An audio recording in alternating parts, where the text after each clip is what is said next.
Hi, Kerry Russell here from thestrategicblogger.com, and in this video tutorial I'm going to show you how to install WordPress onto your server manually for added security.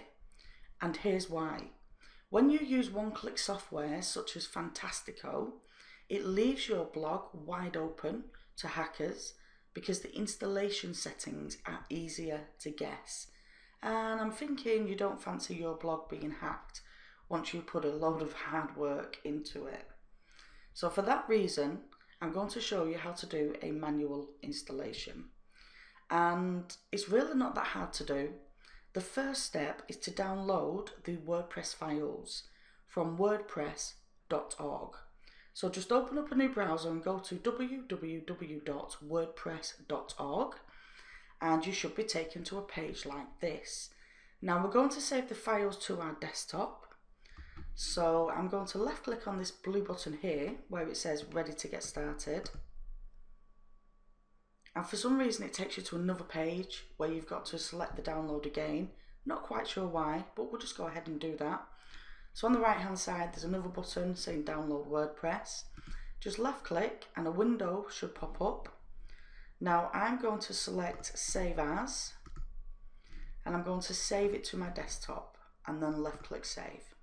It shouldn't take too long to download because the files are, they're not too big, so that's all good. Now if I minimize my windows, we need to extract the zip file. So I've got my file here, like I said, I saved it to my desktop. And to extract a file, you're going to need WinRAR or 7-zip or something like that. But usually most people have this tool on their PC anyway. I'm using WinRAR, so I'm just going to right click on the zip folder, or the zip file should I say. I'm going to scroll down and left click extract here. And you should see a new folder appear on your desktop once the file has finished extracting. Bring this back down here, and here's my new file. So now we've downloaded the WordPress files, we need to create a database. Now don't worry, I know that can sound a little technical, but it really is a simple process. We need to log into Cpanel, and I'm already logged in here. Now I'm using D9 hosting. You may be with HostGator or another service provider, but typically most of them nowadays in 2014 provide Cpanel. And when you registered your account, you should have received a welcome email.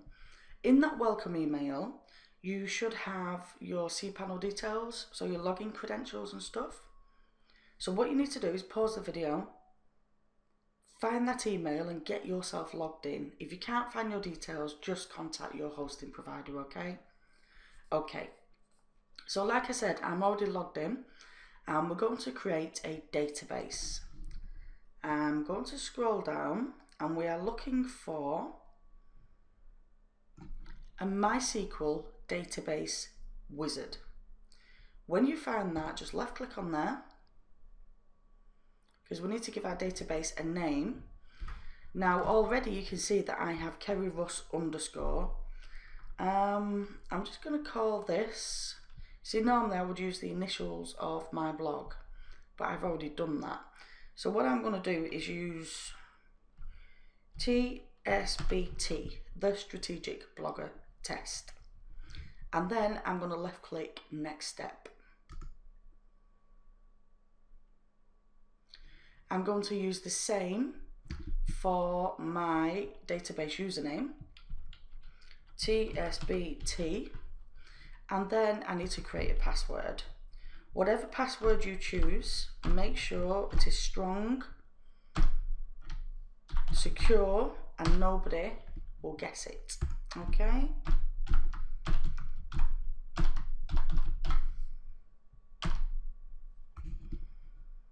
Once I've created my password, I'm just going to, I'm just going to left click create user.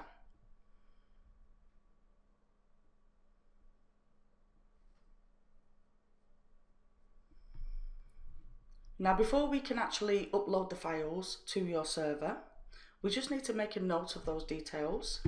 So I'm going to open up a notepad document and I'm just going to very quickly copy these details. So I've got my username and my database name. I use the same for both, so I only have to copy that once. And then I've got my password. Copy that, because you will need these details when we run the installation. Okay, so I'll minimize my notepad down now. I'm going to left click all privileges, should I say, and then I'm going to left click next step. And that is basically your database created.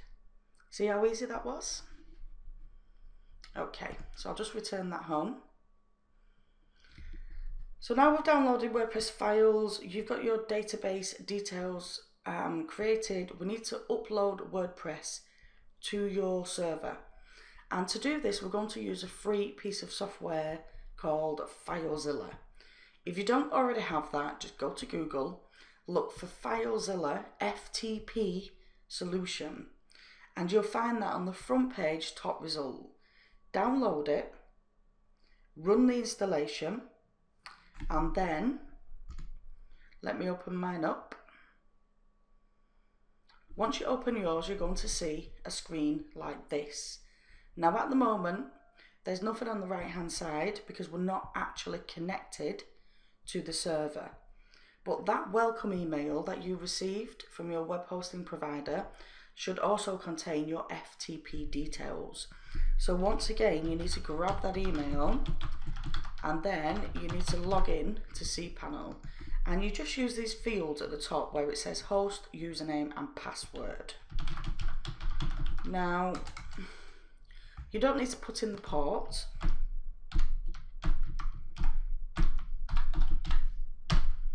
Once you've entered your details, just left click Quick Connect.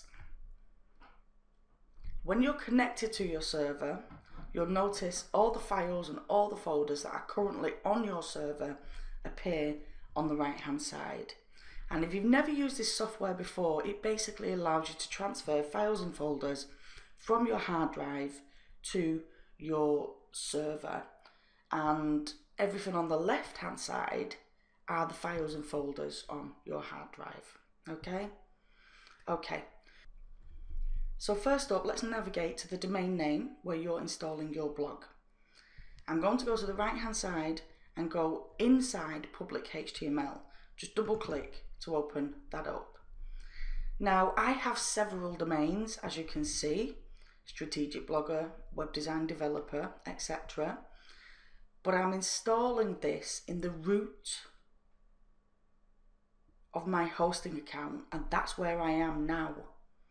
But if you have several domain names like I do, and you want to install it into one of your add-on domains, you'd need to go inside the folder. Okay, I hope that makes sense. But basically, if you only have one domain name, once you go inside public HTML, you'll be in the correct place. If you have more than one and you want to install WordPress into one of your add-on domains, you need to go into the folder after that. Alrighty? Okay. So I'm in the root of my domain name now, so I'm going to go over to the left hand side, and in this top section here, I'm going to select desktop. Then I'm going to drop down and I've got my WordPress folder. I'm just going to double click to open that up, and inside there we have all the files and folders needed to install WordPress on your server.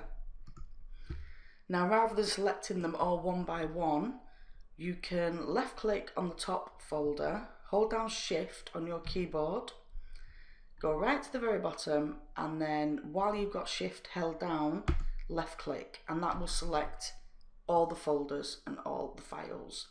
From there, just right click and left click upload. Now the installation shouldn't take too long.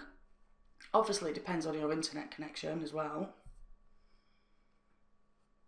So we'll just wait for that to finish.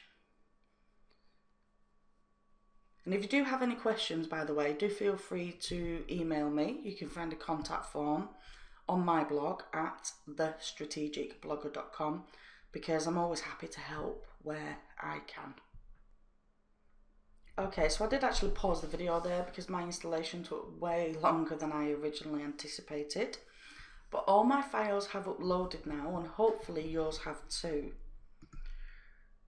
So now we need to open up a new window and we need to run your installation.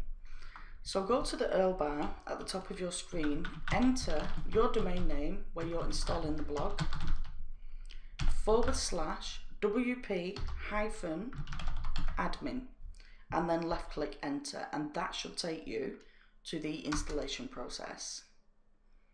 Now if you're seeing a screen like this, all is good. It's basically just telling us that we need to create a configuration file, and this is where we need the database details that we created at the beginning of the video. So let's left click this button here, left click let's go. Now let's go back to our notepad document, highlight and copy the database name and the database username, which if you remember we use the same details. So I'm going to minimize that down. I'm just going to paste that into the database name.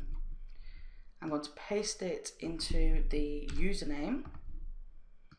Then I'm going to enter my password.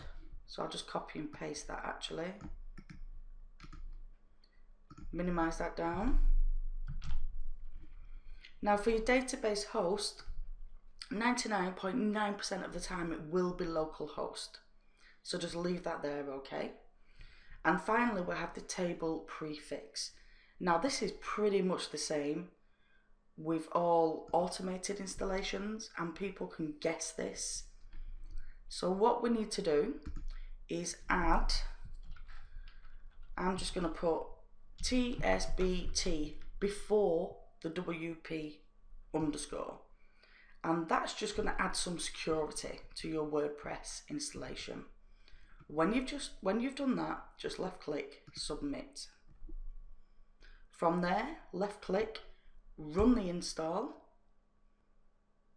and you'll be taken to a page that looks like this. From here we just need to fill out a few details.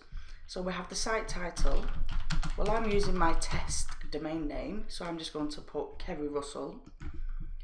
You want to enter a username. Again, I'm just going to put Kerry Russell, but all one word. And then you want to enter a password. Again, make sure it's secure and nobody can guess it. The worst thing you can do is use a password like admin, because hackers are it's the first thing they'll try when they try and enter your site.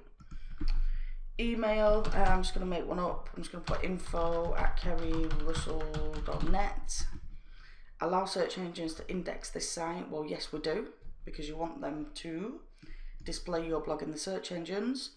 And when you've filled those details out, left click install WordPress. Again, if you see in this screen, the final step of your installation has been successful. So just left click login.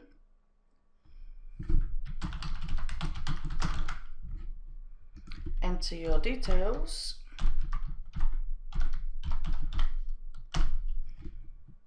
And you should be able to log inside your admin dashboard area, just like that. And that's all there is to it. For more actionable blogging tips and web design tutorials, visit www.thestrategicblogger.com. This is Kerry Russell signing out. Ciao for now. Have a wonderful day. Ta-ta.